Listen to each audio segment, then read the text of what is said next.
Friends, welcome to my channel. तो आज की क्लास में हम लोग डिस्कशन करने वाले हैं इन सारे क्वेश्चन 2018 के प्रीवियस ईयर क्वेश्चन है, इसको सॉल्व हम करने वाले हैं।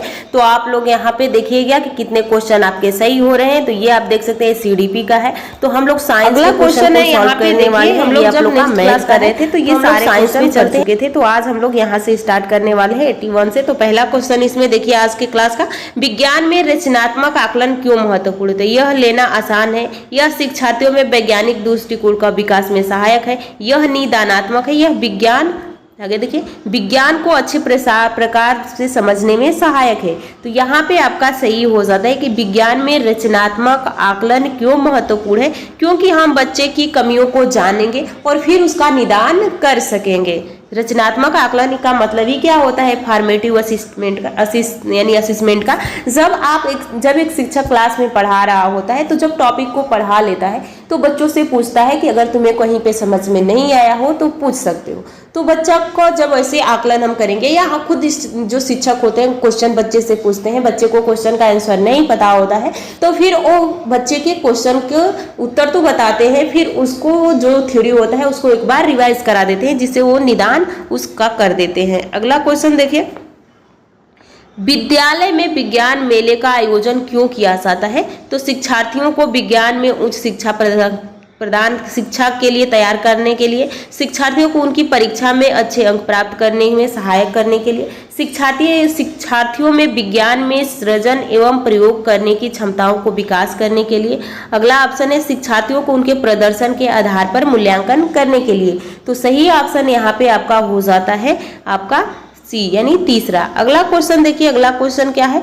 एक शिक्षक के नाते निम्नलिखित में से किसे आप शिक्षण में वैज्ञानिक विधा के लिए सबसे उपयुक्त समझते हैं? तो शिक्षार्थियों को कक्षा में अवधारणाओं को स्पष्ट करना, अवधारणाओं को के शिक्षण हेतु तकनीकी का प्रयोग दिखाना, शिक्षार्थियों की परियोजनाएं देना, और अगला ऑप्शन है अवधारणाओं से संबंधित गतिविधियों को शिक्षार्थियों से कराना। तो सही ऑप्शन आपका क्या हो जाएगा? जब आप उस बच्चे को ही उसमें इन्वॉल्व कर रहे हैं, बच्चा उसको खुद करके सीख रहा है तो वो उस चीज को जल्द में सीख जाएगा। एनसीएफ से क्वेश्चन पूछा गया है कि एनसीएफ 2005 के अनुसार अच्छी विज्ञान शिक्षा जीवन के प्रति सत्य होती है, इसका क्या अर्थ है? तो विज्ञान बालक को कार्य की दुनिया में प्रवेश हेतु तैयार करे, विज्ञान बालक के अर्थपूर्ण ढंग से व्यक्त करने में सक्षम हो, विज्ञान बालक के वैज्ञानिक ज्ञान अर्जित करने की प्रक्रिया को सीखने के लायक हो, विज्ञान आसान जीवन व्यतीत करने में सहायक हो। तो सही ऑप्शन यहाँ पे आपका पहला हो जाएगा कि यहाँ पे विज्ञान बालक के कार्यों को दुनिया में प्रवेश हेतु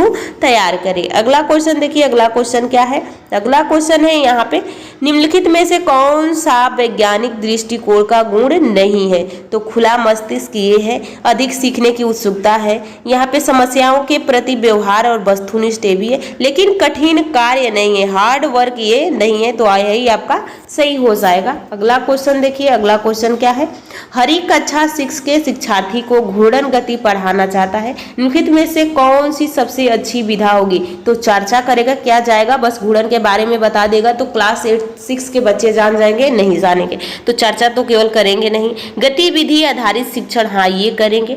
उदाहरण देना, ऐसा नहीं है। प्रदर्शन, तो उनको क्या करना होगा कि बच्चों को गतिविधि में शामिल करना होगा, उन लोगों से गतिविधियां करानी होगी, फिर घूर्णन के बारे में बताना होगा। अगला क्वेश्चन देखिए, निम्नलिखित में से कौन सा विज्ञान अधिगम का एक महत्वपूर्ण उद्देश्य है?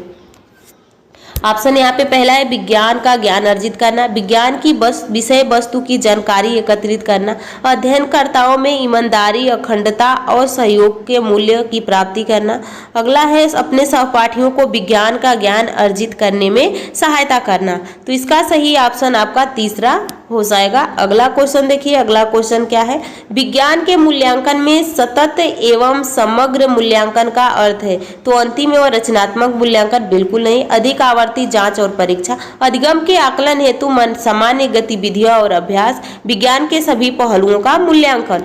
तो जब यहाँ पे हम सतत एवं समग्र मूल्यांकन, कॉन्टिन्यूअस कंप्रहेंसिव एवोल्यूशन, हम बच्चे का हर तरह से उसका होलिस्टिक डेवलपमेंट देखेंगे कि बच्चे का एक तो पढ़ाई में उसका रैंक क्या है, कितने अच्छे से वो पढ़ लिख रहा है, या फिर उसका पर्सनैलिटी कैसा है, उसको देखने में खेल कूद में कैसा है, उसका पहनावा कैसा है, ये सारी चीज को ध्यान में रखा जाता है सतत एवं समग्र मूल्यांकन में। अगला देखिए, निम्नलिखित में से कौन सा समस्या समाधान विधि का एक चरण नहीं है। तो स्थिति की कल्पना करना, समाधान का प्रयास करना, निष्कर्ष निकालना, अवलोकन करना। तो सही ऑप्शन आपका ये चौथा हो जाएगा, अवलोकन करना। और आज का ये लास्ट क्वेश्चन है, निम्नलिखित में से कौन सा विज्ञान के में अनुरूप विधि का एक चरण है।